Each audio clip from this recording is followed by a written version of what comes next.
Dans cet épisode, je vais te parler des prophéties autoconcrétisantes dans le monde des rencontres. C'est de ça qu'on parle aujourd'hui. Moi, c'est William et je te souhaite la bienvenue au podcast Authentique. Le but de ce podcast, c'est de t'aider à mieux comprendre le monde des rencontres pour te permettre d'avoir la vie amoureuse et sociale que tu mérites. Bonne écoute et n'oublie pas de t'abonner.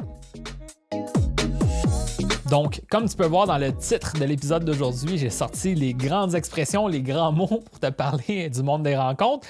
J'ai envie de te parler des prophéties autoconcrétisantes. Donc, si tu ne sais pas c'est quoi, bien justement, je vais t'expliquer c'est quoi. Et de comprendre ce concept-là va t'aider à peut-être t'éviter certains sabotages que tu faisais au niveau de tes rencontres, au niveau de tes rencontres avec les autres. Puis je vais même te raconter une anecdote de la part d'un de mes clients que quand il a réussi à changer cet aspect-là dans ses rencontres, ça a fait un énorme déclic pour lui. Puis c'est ce déclic-là que j'aimerais t'apporter avec l'épisode d'aujourd'hui. Donc, premièrement, c'est quoi une prophétie autoconcrétisante? Ça vient de l'anglais, cette expression-là. L'expression anglaise, ça serait self-fulfilling prophecy. Puis dans le fond, c'est quoi?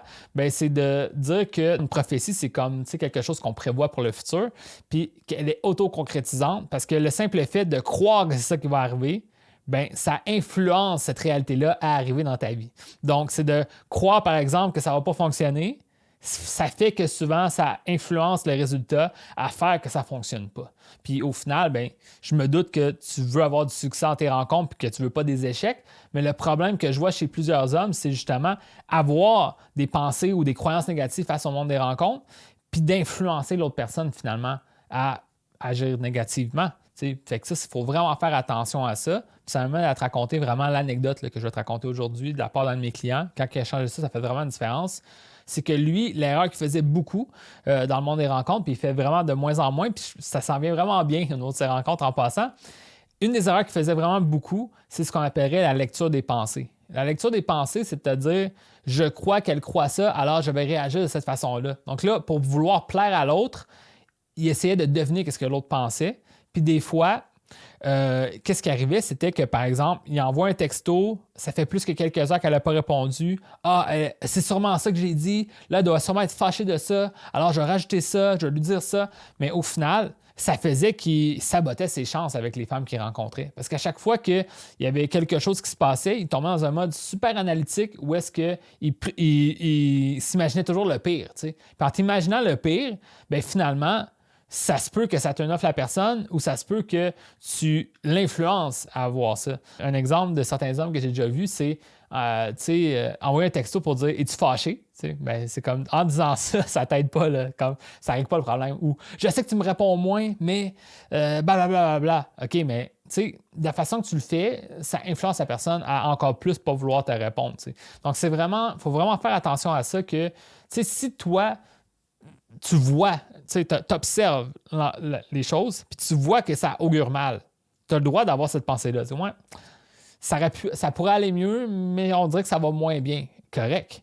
Mais si tu laisses tes émotions, tu as tes pensées-là, tu observes ça, puis là, tu commences à avoir des émotions négatives, des pensées négatives vis-à-vis de ces émotions-là, puis là, tu commences à projeter un peu cette émotion-là dans tes prochains agissements, bien, souvent, tu vas amener les choses à s'empirer, puis ça ne va pas t'aider. Donc, c'est vraiment important que tu comprennes que il faut que tu brises la chaîne de cette prophétie autoconcrétisante-là, que tu décides de, regarde, ça se peut que ça fait un bout qu'elle n'a pas répondu, mais je vais continuer à être heureux, je vais vivre ma vie, puis je vais sûrement y envoyer un texto demain. Puis là, tu t'arrêtes d'y penser, tu passes à autre chose.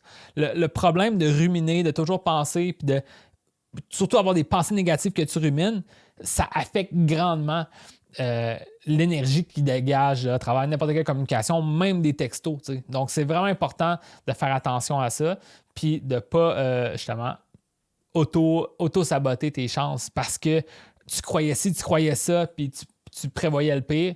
Puis là, finalement, ben, tu as comme créé cette situation-là. Puis juste mettre en contexte, oui, des fois, ça va moins bien avec certaines femmes. Tu vois qu'il y a un petit dip, ça a un petit peu baissé, mais la meilleure façon de le voir, c'est de dire soyons optimistes. T'sais. Au final, on garde le bon rythme dans la communication. Moi, je reste positif dans mes communications. Je vais essayer de l'influencer à la positive, à revenir à moi. il n'y a pas d'action drastique que tu peux faire qui fait que tout va changer. Puis souvent, quand tu tombes dans une espèce de boucle négative de pensée, ben tu crois qu'il faut faire quelque chose maintenant, puis cette action-là, souvent, est impulsive et mauvaise. Donc, je te dis, fais très attention à ça. Puis, ça s'applique, là, je te parle beaucoup de texto, mais ça s'applique quand tu abordes une femme, quand tu échanges avec une femme, quand tu fais progresser les choses avec une femme. Dans toutes les étapes du processus des rencontres, ça peut t'arriver d'un moment donné, commencer à tomber dans cette espèce de pensée-là négative. Puis, encore une fois, tu es quasiment mieux d'être soit neutre, c'est pas pire, ou vraiment avoir des attentes positives.